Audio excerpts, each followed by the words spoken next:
Yo, what's up guys? I'm actually recording on one of the new GoPros. Thanks to all the people that bought our merch, we were able to buy a new camera finally because, as you probably know, our last one was absolutely stuffed. Yeah, it's quite interesting. We bought two. We got the new 8 and the GoPro Max, which does 360. So that's going to be pretty cool for drifting and stuff. It's going to make for some pretty sick content. But yeah, the only difficult thing about this is there's no screen, so I don't know exactly what's in the shot. It's not as easy, but yeah, we'll see how it goes. I'm not sure what the microphone and all that stuff's going to be like, so this is just a bit of a test. But anyway, the colors look a bit weird on this. Oh well. Yeah, 1 week to go. This video is probably going to be recorded over a few days because I'm just stuffing around after work for a little bit, and then this weekend we'll be going ham, trying to get everything finished because next weekend it is the animal style event. So I've found a few things that I need to do, and I'll start by showing you this rotor I found. I'll just take this wheel off quickly. Now this is what happens when your rear wheels are spinning at 200 k's an hour for a couple minutes. You get a giant crack in your brake rotor and it goes all the way. Oh, that is decent, man. Holy. It's not just a hairline crack, it's like actually split. So I didn't even notice it until I just saw it before. I would have liked to have seen how red these were straight after the burnout. But I didn't even think about it. So that's a bit unfortunate. So I'm going to take them off, and while I'm at it, adjust the handbrake because I haven't done that in a while. You want a working handbrake for drifting. Now, luckily, I'm a JZX hoarder and I stripped my whole Cresta and I have parts everywhere, and I happen to have some spare rotors in here, slotted ones actually. So yeah, I'll take those off and put those new ones on, and that's one thing out of the way.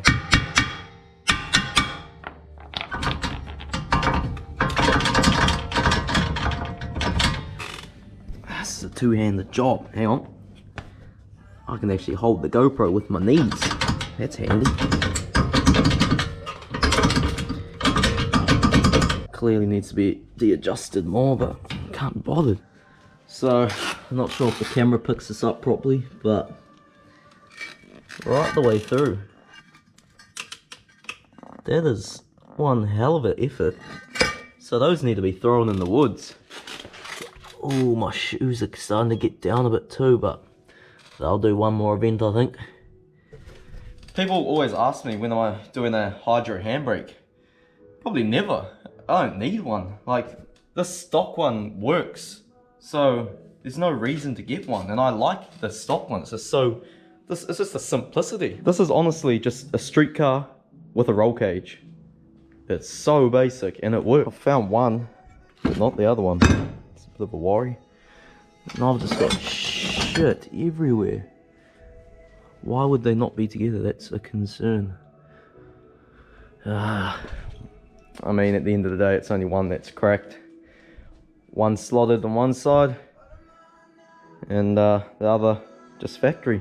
Might have to be. Oh, we're good. I found it right at the back of the woods here. Oh! Yep, that looks like it.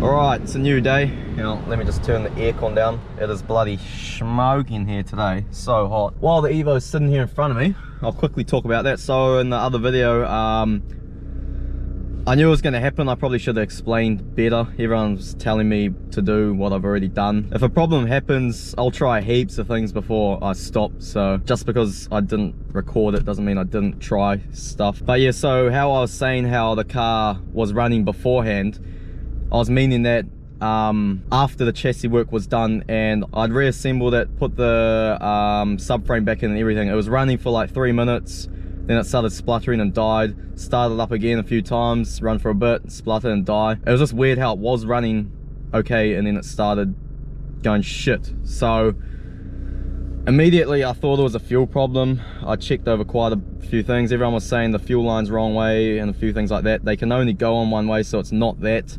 There's no fuel lines pinched or anything. The only thing that came out was the fuel tank. Yeah, I was a bit stumped. I tried a few things, but yeah, after thinking a bit, the fuel lines and stuff were blocked off, but I'm starting to think maybe dirt and debris from grinding and welding has actually gone in the fuel lines, and after it running for a bit it's actually gone up. That's the only thing I can think of at the moment. Yes, fuses, everything, all the basic stuff is fine. I've obviously checked all that, but yeah, like I was saying, I just ran out of time, so I just stopped there. I had the chaser to do, so once the chaser's done I'll get back into it. But yeah, I'm in no rush at the moment, so yeah, just thought I'd tell you guys that.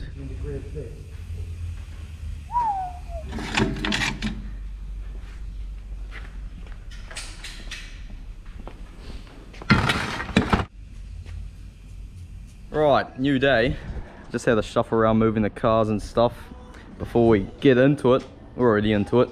It's now the weekend and we're going ham, trying to get ready for next weekend for animal style. This ball bag's painting some wheels. Yeah, paint wheels, paint the dash bar, because that had some road rash from the last events. What else do we have to do? Nah, that's all. You're out, you're done. And drove RTD, yeah. So yeah, started off the morning, just took my ute to work and changed the rear brake shoes because they were absolutely stuffed. Me and Cordell quickly smashed that out. Yeah, my ute's done 30,000 Ks from brand new.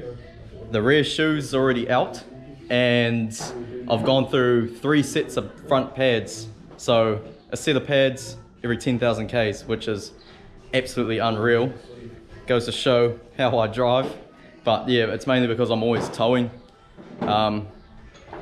But you know, I come in hard and fast into the corners. Like, that's the difference between a 3-hour trip and a 2.5-hour trip. I've got places to be. Ended up finishing the brake rotors on the chaser.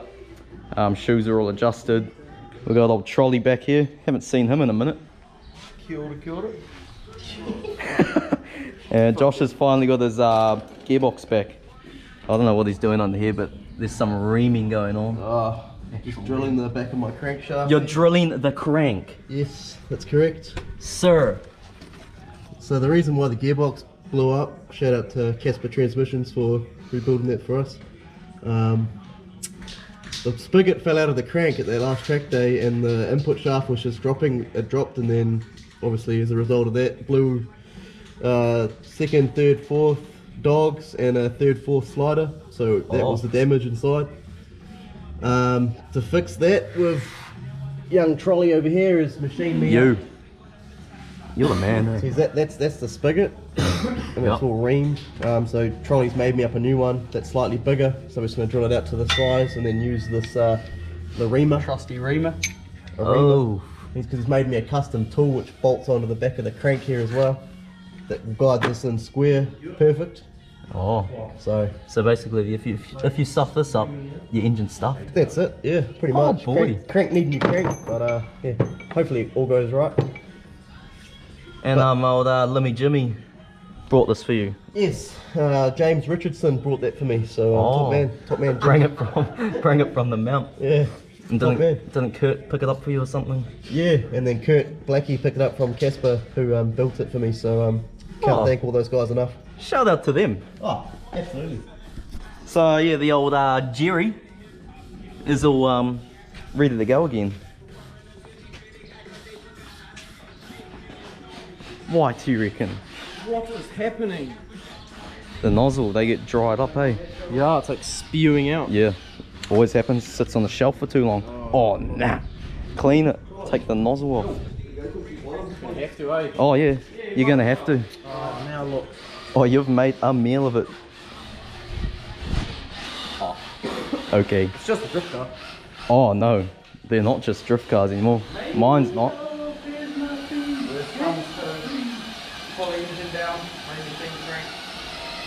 What'd you say? Say that again.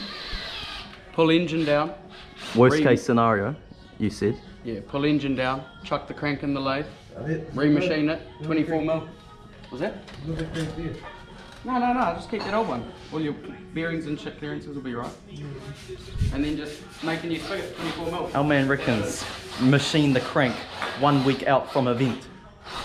Well, we put the Oh, okay.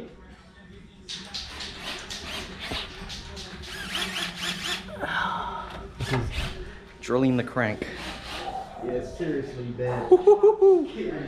Typical, it's the hottest day when we want to work on our cars. But